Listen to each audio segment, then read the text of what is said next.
ওলাইছে তোমাৰ বস্তু আরে কি কবা সবে তুমি পেটটো পিছতে লাগিলে আচ্ছা এটা কথা কোৱাচোন পেট আৰু প্ৰতিভা কিবা লুকাই থাকিলে জনমে জনমে তুমি মোৰ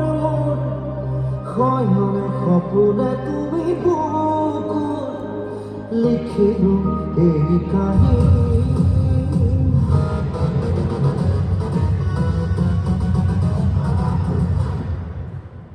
অকল নৰ্থ ইষ্টতে 10.6 বিলিয়ন ডলাৰ মাৰ্কেট আছে মানুহক কেনেকৈ ভাগ কৰিম যাতে কাৰোবাৰ ধৰ্ম পলিটিকেল আইডিয়লজি আৰু বিশ্বাস এই তিনিটা বস্তু এটা কমন পইণ্টত আহি একেলগ হ'ব নোৱাৰে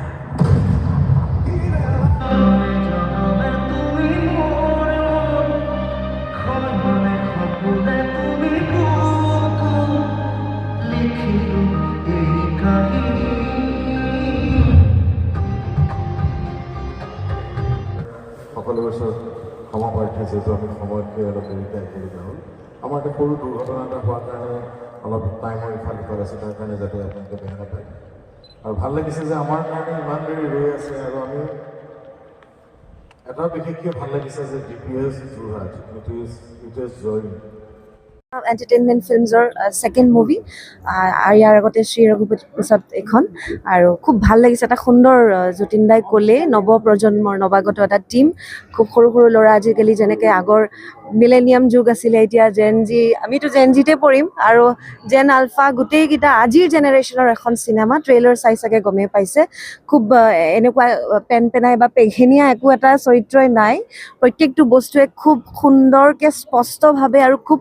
ক্ৰিস্পকৈ ধৰি লোৱা হৈছে আৰু যতীন দা অলপ বেলেগ ধৰণৰ কেৰেক্টাৰ আৰু মোৰো কেৰেক্টাৰটো বহুত বেছি মোৰ কৰি ভাল লাগিছে অলপমান বেলেগ এটা সোৱাদ পাব নাৰী মানে যে অকল চকুলো টুকি বা এইবিলাক এনেকুৱা কৰিলেই যে নহয় স্বাভিমানী আজিৰ যুগৰ নাৰী খুব স্বাভিমানী খুব ষ্ট্ৰং আৰু খুব সাহসী হয় এয়া কেৰেক্টাৰটোৰ যোগেদি প্ৰকাশ পাইছে আৰু মোৰ এই কেৰেক্টাৰটোৰ পৰা বহুতখিনি মহিলাই এটা যে চেপা এটা যে হেঁচাত সহ্য কৰি থাকে সেইটোৰ পৰা ওলাই আহিবলৈ সাহস পাব আৰু আটাইখিনি খুব সুন্দৰ কাম কৰিছে কুলদা আমাৰ লেট কুলদা তেওঁ যোৱাৰ আগত তেওঁৰ শেষখন চিনেমা আৰু এইটো বয়সত তেওঁ যিটো এক্টিং কৰি থৈ গৈছে সেইটো চাগে সদায় মানে ইতিহাসৰ আমাৰ যিটো হেৰিত আছে যিটো আমাৰ অসমীয়া 90 বছৰীয়া ইণ্ডাষ্ট্ৰিটোৰ যিটো আমাৰ এটা আজিলৈকে কি বুলি কয় এইটো হেৰি যিটো আমাৰ মানে অভাৱ এটা আছিলে সেইটো তেওঁ পূৰণ কৰি থৈ গৈছে আৰু জুবিনদাৰ গানটোৰ কথা ক'বই নালাগে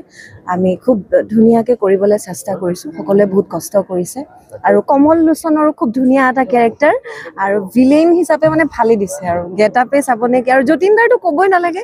আগতে যিমান আমাৰ অসমবাসী ৰাইজে আমি যেনেকৈ দেখি আহিছোঁ তেখেতক এইবাৰ সকলোৱে বেলেগ ৰূপত দেখা পাব আৰু অভাৰঅল কমাৰ্চিয়েল হিচাপত আটাইখিনি আছে চিনেমাখনত 2.5 ঘণ্টা এটা খৰচ কৰি যাতে কাৰো যাতে মনৰ পৰা যাতে সেই আফচোচটো হ'বলগীয়া নহয় সকলোৱে বহুত চেষ্টা কৰিছে গতিকে আহিব আপোনালোক 6 ফেব্ৰুৱাৰী তাৰিখে আৰু ছবিগৃহলৈ আহি আমাক আশীৰ্বাদ এটা সংলাপ আছে চিনেমাখনত মোৰ চাই পৰা মই পুনৰ উভতি আহিছোঁ এন্ধাৰ ভেদি মই পোহৰ হৈ ওলাইছোঁ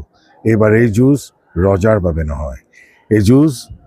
অস্তিত্বৰ বাবে এই যুঁজ মোৰ গৌৰৱৰ বাবে এনেকৈ হাঁহি এটা আৰু সঁচাই ভাল লাগিছে চিনেমাখনত কাম কৰি বহুত দিনৰ পিছত ৰবিও আমি এটা কেৰেক্টাৰত অভিনয় কৰিছে প্ৰত্যেকে মই কৈছোঁ ইয়াত প্ৰত্যেকজনকে অভিনয় কৰাইছে আৰু সুন্দৰ প্ৰত্যেকে নিজৰ অকল অভিনয় বুলি নহয় নিজৰ দীপৰ BGMএ হওক বা সকলোৱে নিজৰ কামখিনি সুন্দৰভাৱে কৰিছে সকলোকে ধন্যবাদ জনাইছোঁ আপোনালোকে আহি আমাক এইকণ সময় দিয়াৰ কাৰণে আহক 6 ফেব্ৰুৱাৰীত চিত্ৰগৃহত অগ্নিবাণ আহি আছে ছবি চাওক আৰু চলচ্চিত্ৰ উদ্যোগটো আগুৱাই লৈ যাওক